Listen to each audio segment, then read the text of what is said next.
কক্সবাজারের রামু উপজেলা মরিচা সড়কে শিকলঘাট এলাকায় বাঘখালী নদীর উপর নির্মিত পুরাতন ব্রিজটি এখন মরণ ফাঁদে পরিণত হয়েছে। দীর্ঘদিনের পুরনো এই ব্রিজের লোহার পাটাতন ভেঙে গিয়ে সৃষ্টি হয়েছে বড় বড় গর্ত। রাতের বেলায় কোনো লাইট না থাকায় ব্রিজটি আরো ভয়ঙ্কর ও ঝুঁকিপূর্ণ হয়ে উঠেছে। প্রতিদিন শত শত যানবাহন এই ব্রিজ দিয়ে চলাচল করে। ব্রিজের ওপারে রয়েছে একটি বিদ্যালয়ও। স্থানীয় চালক বাপ্পা জানান, প্রতিদিন অনেক কষ্টে এই ব্রিজ দিয়ে গাড়ি চালাতে হয়। যে কোনো সময় চাকা গর্তে পড়ে দুর্ঘটনা ঘটতে পারে। ইতিমধ্যে অনেক গাড়ি এই সমস্যায় পড়েছে।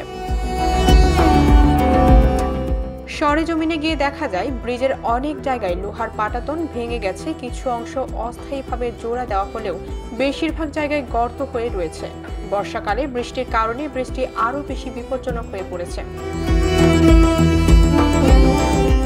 ব্রিজের পাশের দোকানদার রুবেন ইসলাম বলেন, প্রতিদিন অনেক গাড়ি আটকে পড়ে এই ব্রিজ পারাপারের সময়। কারণ যদি বিপরীত পাশ থেকে বড় কোনো গাড়ি আসে, তখন এই পাশ থেকে আর কোনো গাড়ি যেতে পারে না। তখন সবাইকে পিছনে ফিরে যেতে হয় অথবা অপেক্ষা করতে হয় গাড়ি পার হওয়ার জন্য।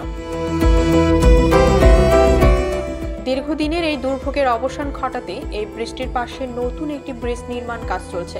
এলাকাবাসী আশা করছেন, নতুন ব্রিজটির নির্মাণ শেষ হলে এই ভয়াবহ পরিস্থিতির অবসান ঘটবে। বর্তমানে সেনাবাহিনী ও বিজিবির বড় গাড়িগুলো এই ব্রিজ ব্যবহার না করে লিংক রোড হয়ে টেকনাফের রাস্তা ব্যবহার করছে। তবে নতুন ব্রিজটি চালু হলে রামু মরিচা সড়কে হয়তো তাদের চলাচল এই ব্রিজ দিয়ে হবে। এলাকাবাসীর দাবি, নতুন ব্রিজ নির্মাণ শেষ না হওয়া পর্যন্ত পুরনো ব্রিজটির সংস্কার করে সাময়িকভাবে যানবাহনের চলাচল নিরাপদ করার ব্যবস্থা গ্রহণ করা হোক। অন্যথায় যে কোনো সময় বড় ধরনের দুর্ঘটনা ঘটার আশঙ্কা রয়েছে।